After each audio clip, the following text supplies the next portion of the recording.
Okay, welcome everyone. We are so excited to have you here today for part of our conversation with webinar series. Today we're going to have a conversation with Mark Roeder and Emily Earhart of the Adult Congenital Heart Association. So you'll get to hear all about what they do, the resources they have to offer, and how Mended Little Hearts and the Adult Congenital Heart Association really are excellent partners and things that we can do together as well.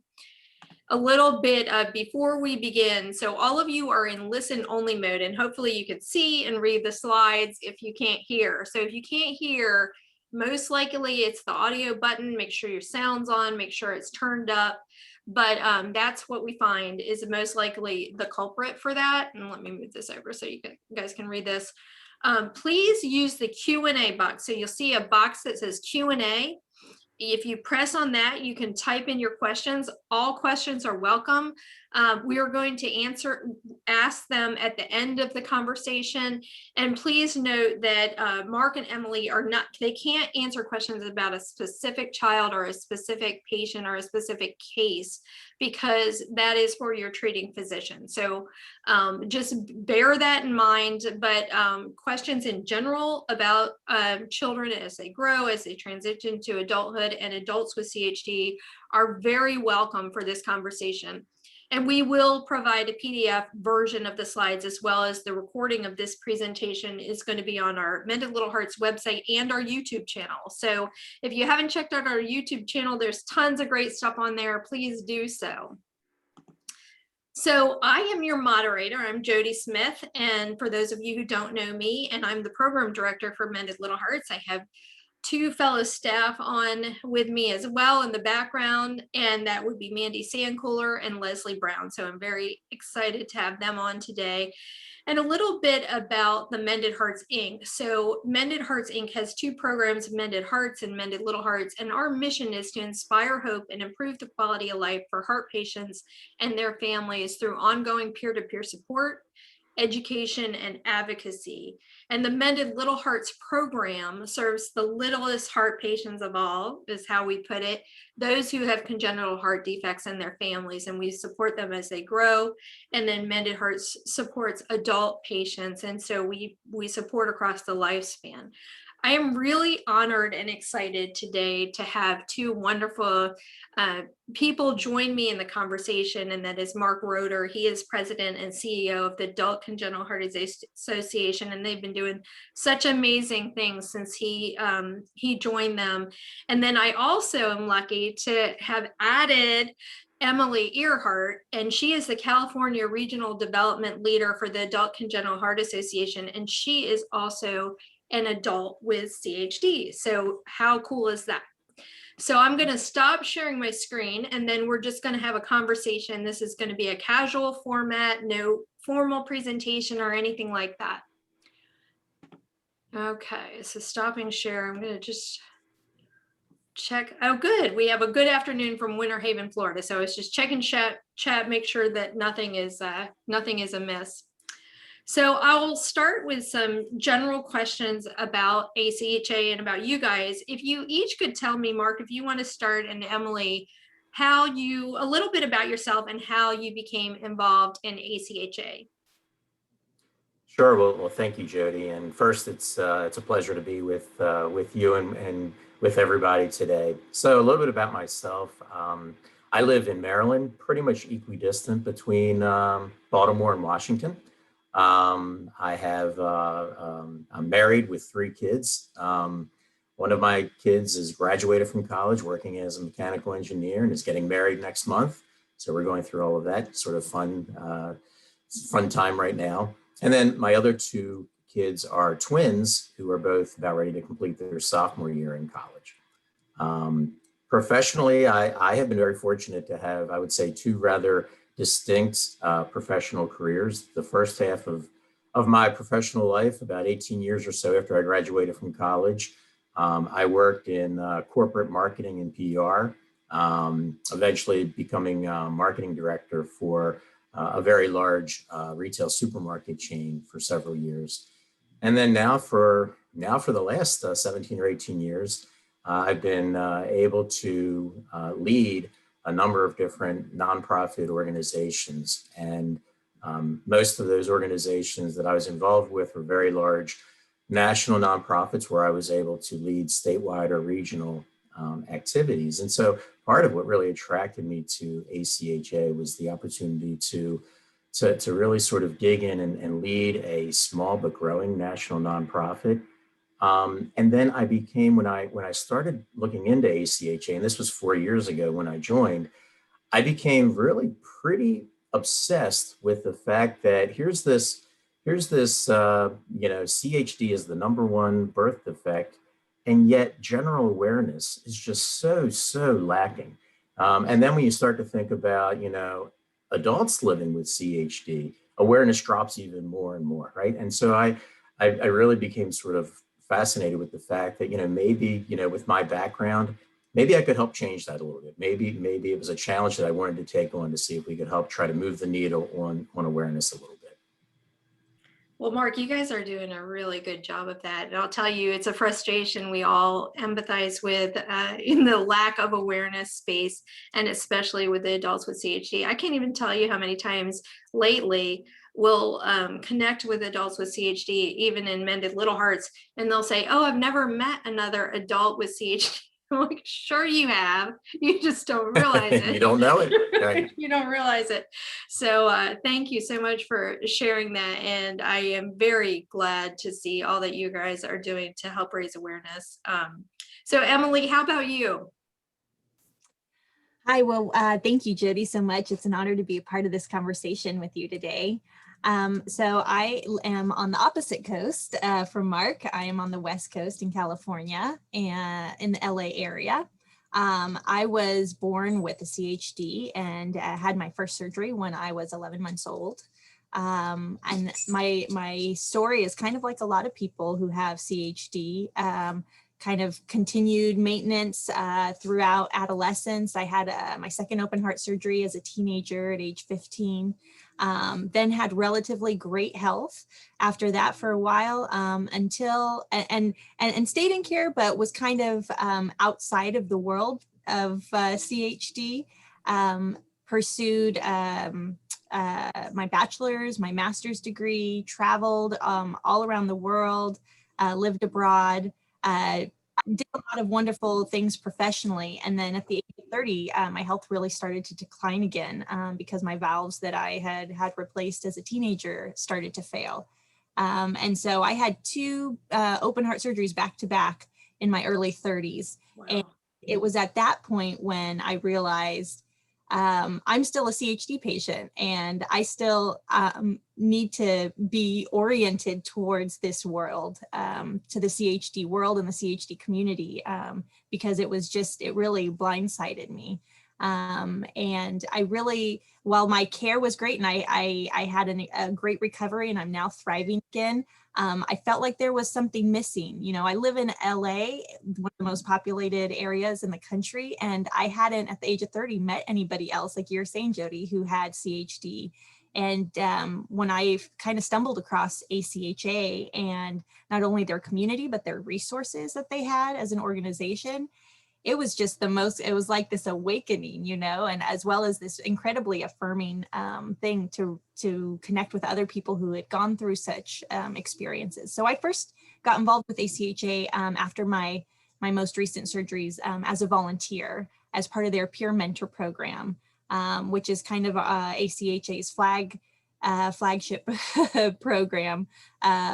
It's an incredible opportunity to be connected one-on-one with other people who have gone through similar experiences. And then I got involved in the WALKS program, which we have now this year in 11 different communities, and then eventually joined as a staff member. And so now I'm kind of the California West Coast regional development leader for ACHA.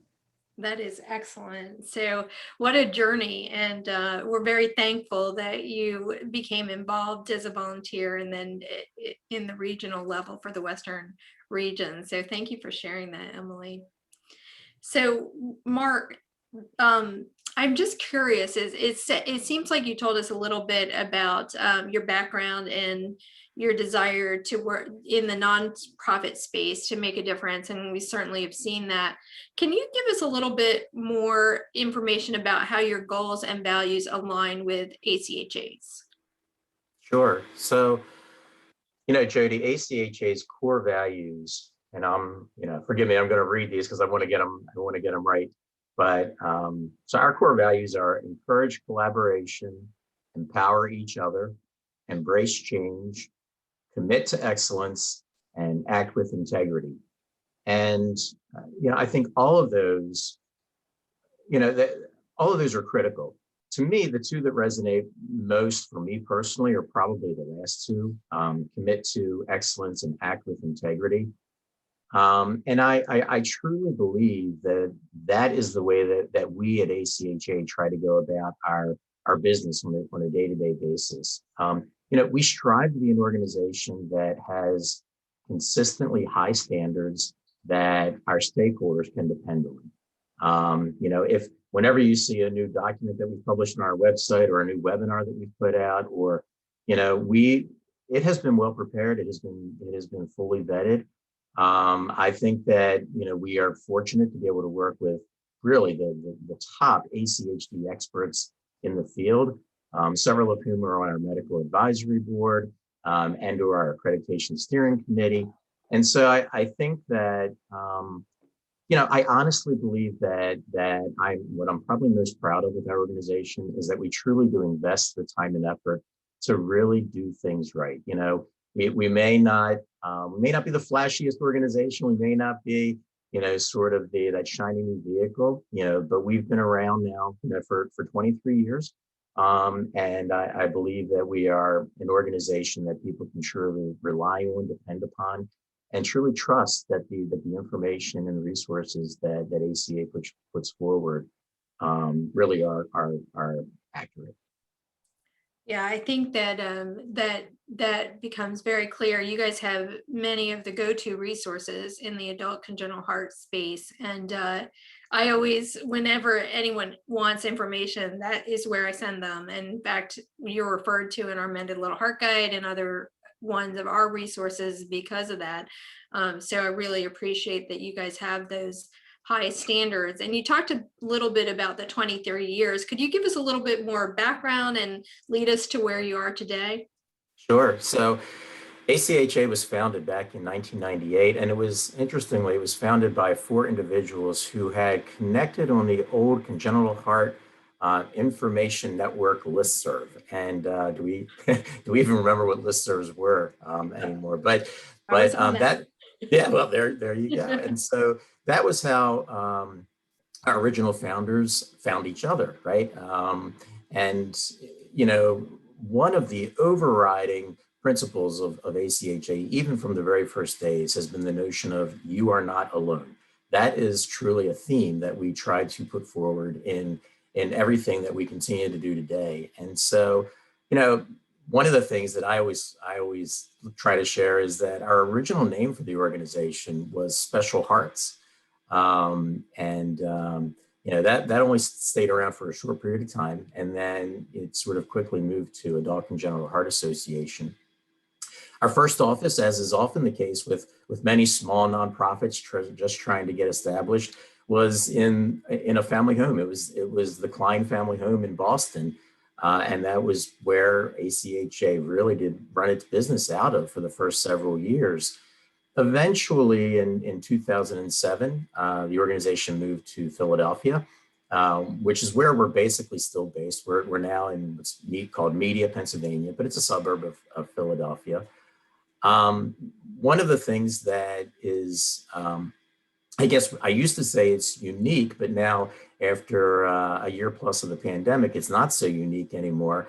Our staff moved to pretty much a fully remote environment 2.5 years ago. So I like to say we were trendsetters. We were ahead of the curve on that. And one of the things I think that was fortunate was that when obviously everything did come to a halt with the pandemic, it really did not slow us down at all, because we did not have to deal with setting up any new sort of business operations or structures from an IT standpoint, because we had been operating that way for a while.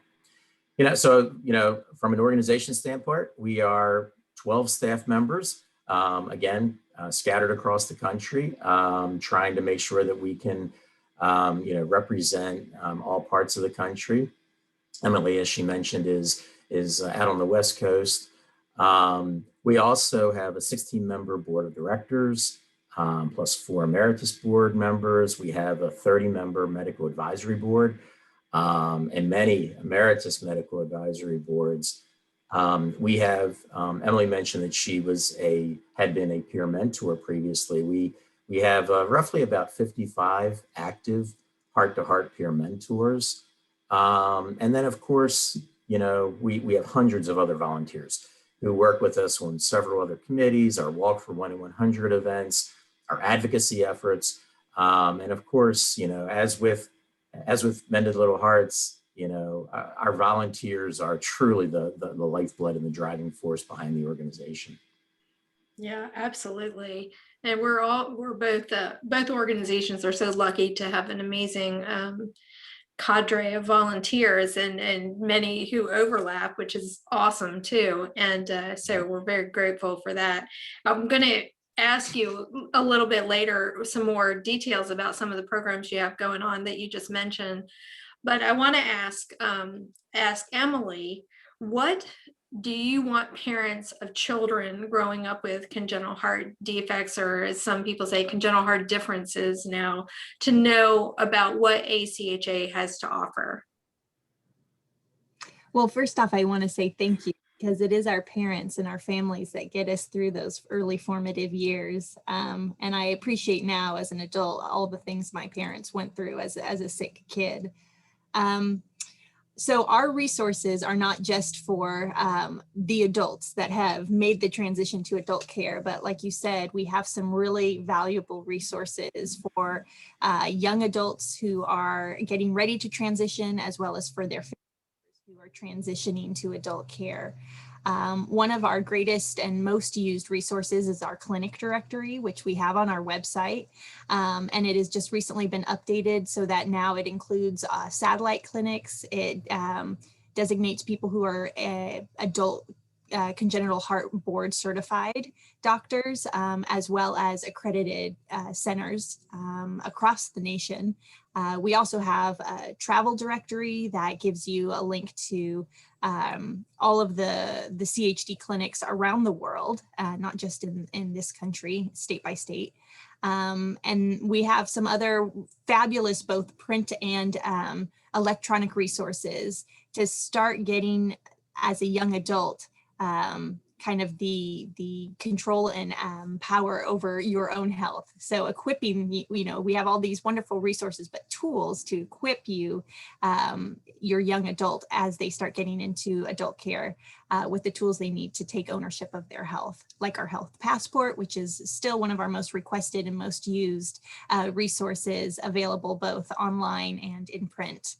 And so I would encourage any parent or young adult who is still in pediatric care and looking forward towards transitioning to check out our website and our resources, as well as all of our fact sheets. And just, we have a lot of things to inundate you with information to help you learn more about your condition and take ownership of your care. That is great. And the passport is, when we, anytime I see you at conferences, when we used to do the live conferences and everything, those passports would go fast. And we actually, in some of our events, Mended Little Hearts says, we give those out. We put them in the goodie bags and stuff, because the parents just want more and more and more of those passports. So in terms of the other resources, though, if you were with a parent, how can we best use these resources and prepare our child as they transition into the adult space?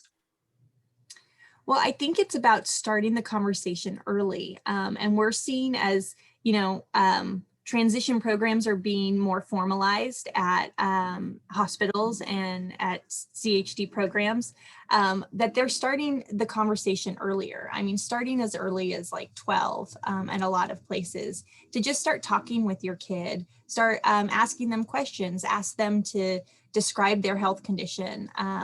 you know, when you go to your doctor's appointments, like have your doctor talk to them and have your child ask your doctor questions.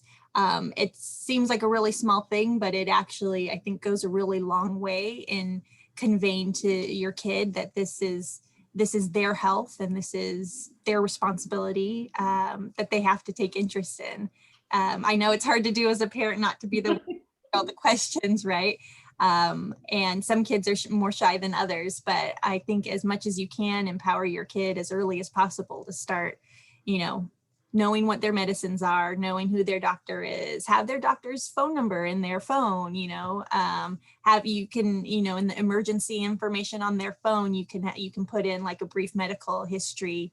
I think those types of tools are really helpful. Yeah, I think, it is nerve wracking being a parent myself of a 17-year-old, and he's about to turn 18. I'm like terrified of, even though he's very good about his heart health and I've had him from an early age. But it's just really nerve wracking for a parent to let go of some of that and just hope that, as our kids enter the adult space, that they still continue to take care of themselves. Do you have any words of, advice or anything that you could say to parents that would make us feel better? I think one of the things is that your kids are going to have a really long and vibrant and thriving life. I remember my dad at my wedding made everyone cry because he said he never let himself think that he was going to get to that day to see me get married, And so I think as parents, a lot of times our focus is just getting them through the moment and right now. But the reality is, and it's a wonderful reality, that we CHD patients are living very long lives. They should be thinking about health insurance as an adult, thinking about having a professional career, thinking about how are they going to save for retirement. I mean, that's something I never ever thought of as a young adult. I mean, most young adults probably don't, but we kind of just think every year's a victory, and in the back of our mind, we think we're not going to live as long as everyone else. But the truth is that we are. And so I think as a parent, you should be prepared for all those things and help prepare your child to be prepared for all of those things. And that's a wonderful thing to get to have to deal with. Yes, for sure. I mean, that was perfect. So thank you for that. And, we do know that many adults living with CHD are doing really well into their later years. And so that's promising. Even some of the, more complex CHDs, we see that as well. So thank you for sharing that. Mark, I was wondering from you, like, I know Mended Little Hearts and Mended and ACHA have partnered on many things, but I don't know if you would like to talk a little bit more about that partnership and ways you think that we really complement each other's programs.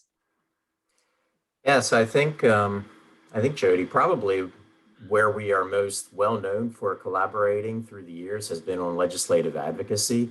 I mean, our two organizations have been, working side by side really since 2010. When you go back to the original passage of the Congenital Heart Futures Act back in 2010, and then you move forward, several years to the reauthorization, the passage of the Reauthorization Act in 2018. When you go back to all the legislative conferences in DC, right? I mean, I think there is so much power in when we are trying to deliver a message to elected officials and to their staff of having pediatric patients, parents, adult patients joining together on those visits on the Hill. And I think that, you certainly can see the impact that we had, right? With the passage of those pieces of legislation that absolutely did authorize funding for CHD research and surveillance and are moving things forward. And then even last year, right, we weren't able to gather because of the pandemic. So what did we do? We partnered together last fall on virtual Advocacy Day activities. And, we had a total of over 800 emails that were sent to elected officials and virtual visits that were set up, Zoom visits just like this that were set up with elected officials so that we could share a joint message about really the primary thing last year was about telehealth and trying to maintain the flexibilities of telehealth and the advantages that telehealth offers, not just now during the time of the pandemic, but the advantages that it can offer on an ongoing basis. And so I think that's probably what our primary, but what's wonderful, I think, about the relationship that our organizations have is that it's very common for us to just sort of pick up the phone and say, hey, can we do X, Y, Z, or can you all help out with this? I mentioned before, we're doing our Walk from 1 to 100 campaign, and that's, it's going to take place. Hopefully, we are very confident and hopeful that we are going to be able to gather in person this fall. Typically, we'd hold our walks in the spring and fall, but we've pushed them all to the fall this year. And, we're constantly monitoring what's going on, but we're hopeful that they're going to take place. And we have in many of our communities, local Mended Little Hearts chapters are partnering with us, and they're helping to drive participants to our events. And that's critical. I mean, being able to show that relationship between the pediatric and the adult CHD community is truly important. And so I think that,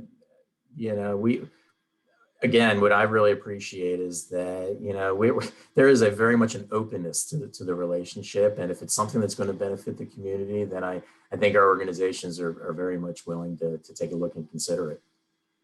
Yeah, I think that has been I think having our voices together in the different legislative, I think we've been doing this together since 2008, if I'm not mistaken. And just done, I feel like amazing things have been accomplished. I remember when people told us, other organizations, not our organizations, but told us that there was no way that disease-specific legislation was going to be passed for CHD, and they poo-pooed it and told us it wasn't going to happen. And then the Congenital Heart Futures Act did in fact get passed. So that was really exciting. And doing this stuff on telehealth is vitally important. In terms of, like, I remember one of my favorite Mended Little Hearts group support group meetings that I had here in Richmond, Virginia was Rick Pooter came down, and he was our speaker. And at that time, I think he was an ambassador, ACHA ambassador. And he was so wonderful, and he really connected with my son, and he connected with some of the other kids, but he gave the parents so much hope, kind of like you, Emily, with what you just said, and just seeing you and how vibrant and energetic you are just gives us a lot of hope. Can you talk a little bit more about, it seems like that has gone to a peer mentor program. Could you tell us a little bit more about that, Mark? Sure. So the program that had previously been called the Ambassador Program is now what we call our Heart-to-Heart Peer Support Program. And really the reasoning behind that was that we consider all of our volunteers to be ambassadors of the organization. It's critical that all of our volunteers are able to, sort of talk a little bit about ACHA and what we have to offer, and really feel empowered to be ambassadors of the organization. And so our peer mentors are truly, they're specially trained. They are near and dear and critically important to the organization. And we just wanted to be, I guess, more accurate to specifically the role that they are fielding within the organization, and make it clearer to really individuals on the outside who are seeking that type of resource exactly what it is that those individuals do. But we are so fortunate. You mentioned Rick, who's an incredible speaker, and one of the sort of best, I would say, programs or activities that we offer are really through our regional conferences, our national conferences, our lifelong speaker series. We have individuals who are just truly great, like Emily, like Rick, on being able to share their story and really helping to inspire others. And so one of the, I think, sort of key messages that I hope we can convey is that it's never too early or never too soon to, sort of register with ACHA. and become a member just so that you can get on our mailing list. And then you would have access to being able to see these events and opportunities as they come up. Because I think that throughout the year, being able to listen to those types of speakers and being able to just see the way that they are thriving in their adulthood, I think is very powerful for the parents and the teens as they're moving up through through your organization. Yeah, I think that I know that it has been, and you guys have come and spoken at our CHG symposium as well, in that same sense of having someone speak from the adult perspective is so helpful for parents and other adults with congenital heart disease. In terms of your regional conferences, could you tell us a little bit more about those? So they are this year, unfortunately, they've been on hold because of the pandemic. We are actively planning for a calendar of regional conferences in 2022. We will be doing a national conference in 2022 as well, fingers crossed, in next June in Minnesota. We've had to move it now 3 different times, but we are determined that this is going to be the winner, right? So, but I will say that we are doing a virtual empowerment symposium to sort of take the place of not being able to hold regional conferences this year. That will be held on July the 10th. And there will be, if you go into our website, you can see the agenda of all of the sessions that we presented. There are many sessions that I think that your members would be very interested in as well. So, certainly feel free to go ahead and check that out. But we typically on any given year do 4 regional conferences scattered around the country. We pick different, we try to make sure again that we're giving people somewhat sort of equal access. And so we rotate them around different locations. So we will hopefully be announcing what our 2022 calendar will look like pretty soon. Nice. Yeah, we've gone to regional conferences, but I would say to any Mended Little Hearts people that if we have anyone planning a regional conference, a good source of speakers would be ACHA. So that an excellent source of speakers. And I did see the agenda for your event this summer, and I'm definitely going to be attending it as well. So I'm excited about that. Emily, in terms of so out in California, we have several Mended Little Hearts groups. We have some in Washington State. We have one in Arizona, 2 in Arizona. What kinds of things would you say, what ways can we partner at a local level? What kind of things could we do together? Or what do you feel like you have to offer to help educate and support parents and families? Yeah, well, excitingly, we already have been partnering with the Mended Little Hearts chapter of San Diego, and I see Julie Marshall on. Yes. Hi, Julie. You're doing such great work. Julie has had a team, a Mended Little Hearts team at our walks regionally. We've also partnered with her to present and put on a couple of transition talks. They're, very much like our what we call CHD conversations. They're educational, informal, used to be in person, now virtual, but hopefully will return to be in person gatherings that are kind of almost like a mini regional conference, but it's just, like an hour and a half or so gathering. And so we've partnered at UC San Diego to do that with Julie and Mended Little Hearts in San Diego, which has been great.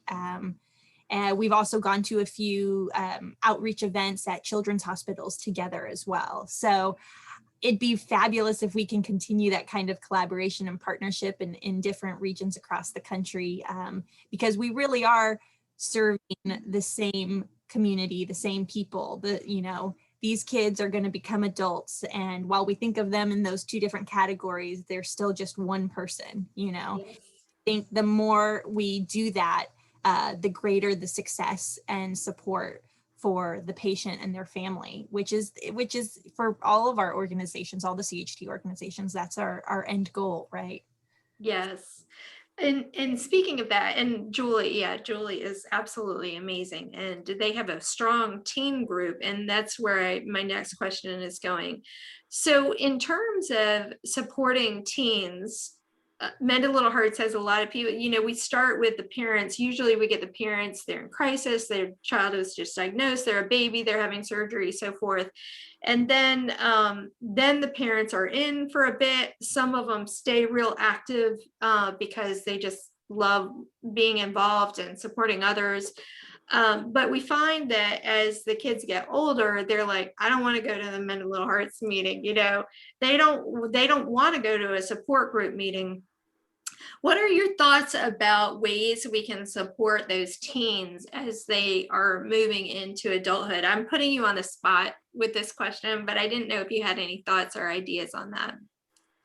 No, it's a great question. And I think ultimately, the answer that'll have the most success is if we ask them themselves what is the best way to connect with them. I am very involved with Camp Del Corazon, which is a heart camp in Southern California, and they have a really strong both teen group as well as when their campers age out, they go to a young adult that's 18 to 25 group called the PACE group.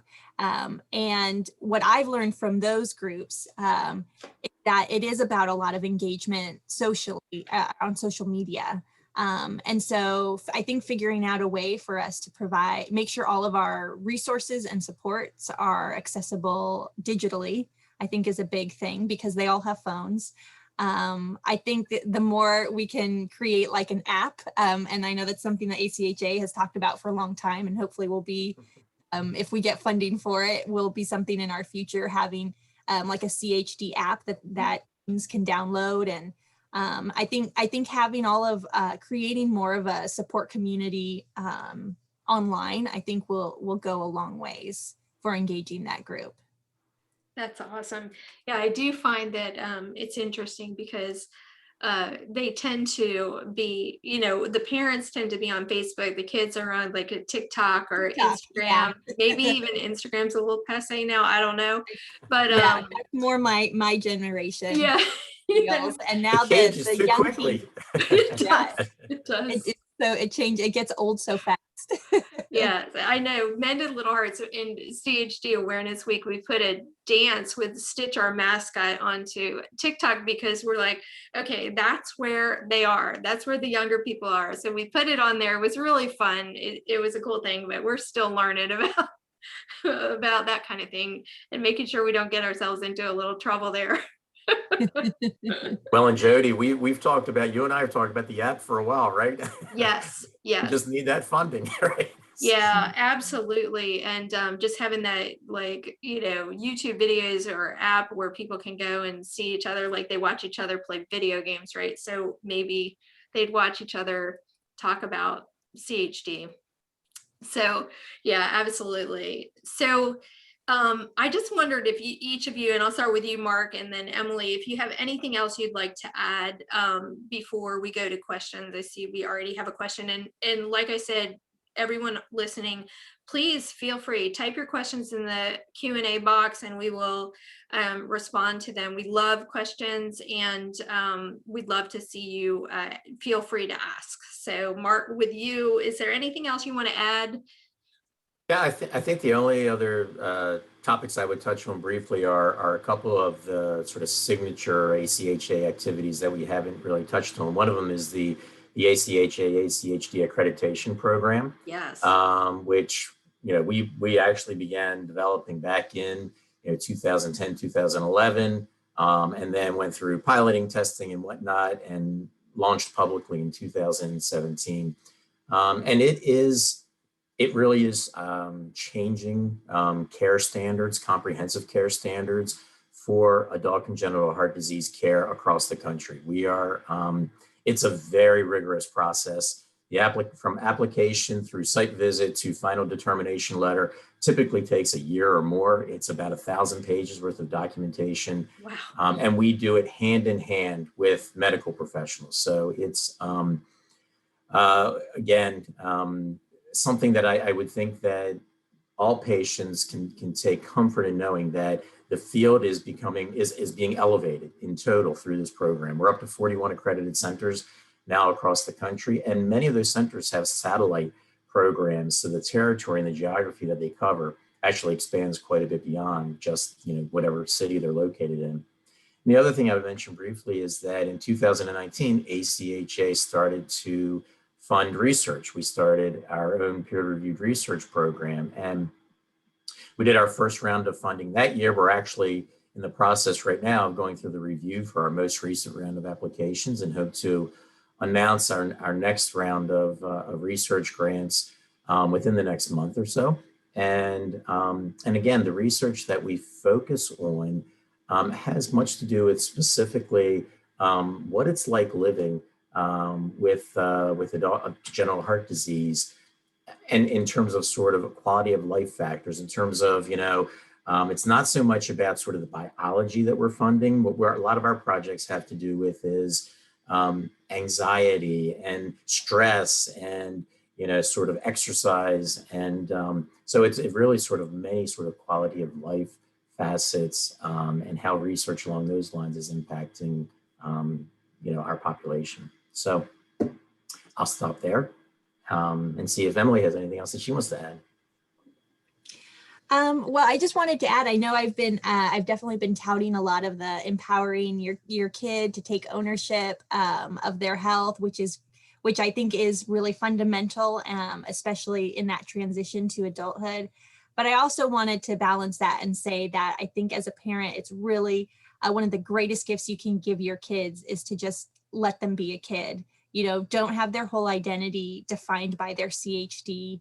Say yes to things that really scare you and you're afraid to let them do, because it will just be the greatest gift you can give your kid. And I've seen that at the camp where, the Camp del Corazon, they have nurses that they'll get kids who are on oxygen, like in a kayak or up a rock wall. And that kind of experience, it's a total game changer. And it allows you see a total transformation in the self-esteem and the confidence of the kid, which then consequently, it's a wonderful positive feedback cycle and enables them to be more positive about their health and to take ownership of their health. And so take care of your kids. You guys are doing a great job. Keep it up. But also don't be afraid to just let them be a kid. That is good advice. And it is it is one of those things, again, as a parent, you're like, okay, I got to let go of this. I got to just take some deep breaths and trust. And, we do have to trust our kids as they grow to make good decisions. They're going to have to be out on their own at some point, and letting go a little bit and just stop putting a bubble around them. It's really hard. So I have two questions that have come up. One is, if you don't, I'll ask actually one for you, Emily, first. A lot of parents will feel very negatively about CHD, and you'll find people saying, I hate CHD, and they really feel negatively about it because it's created a situation where they feel like their kid can't participate in things the way other kids without CHD can. What would you say to those parents about the feelings about this, about language around it? Do you have any advice for parents around that? I think it's totally normal and it's okay to be angry or to be upset or have negative feelings about CHD. I think it's important to process those, and I think one of the best ways to do that is to connect with other people in the community through organizations like Mended Little Hearts and ACHA. But I think the thing to really the take home point from all of that is that you're not alone. And I know we all feel like we're alone. We, both patients and families, we're in our own world and we're usually the only person in our world who has or experiences what we have. So we feel alone, but the reality is there's so many people going through that, and that you can do it. And lots of people are doing it and can do it right alongside you. So I would just say to focus on the fact that there is so much hope, there are so many successes, and that there is a support net out there to help you not feel so alone. And then hopefully that'll help process some of those negative feelings, because honestly, I think as an adult now, in hindsight, looking back, I feel, and I'm sure not everyone feels this way, but I feel like my CHD was the greatest gift I could have ever gotten, because it has given me a perspective on life that most people don't have, and that I got at a much younger and earlier age. And so it has made me value and appreciate, and made me choose paths in life very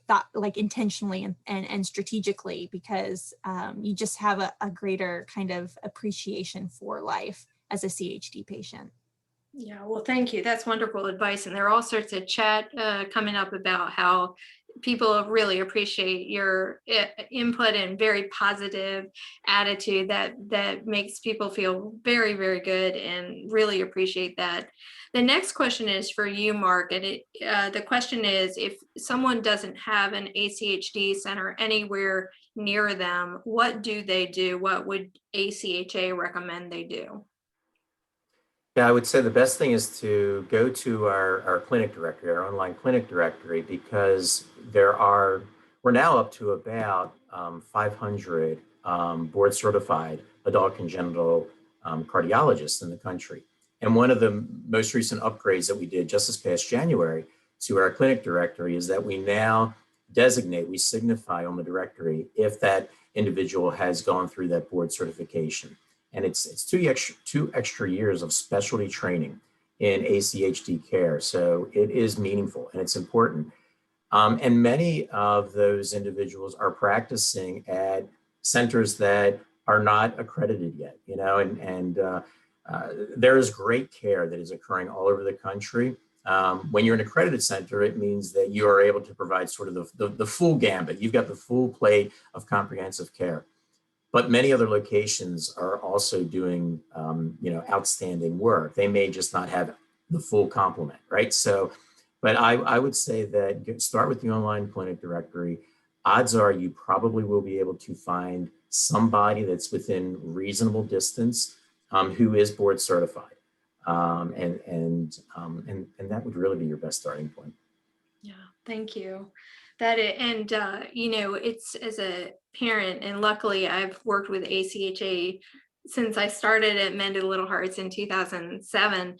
But one of the things that has been drilled into my head is just make sure you find an ACHD specialist, and not just because a lot of times cardiologists who deal with adult I'm going to call it acquired heart disease will not have the information needed to deal with a patient with congenital heart disease.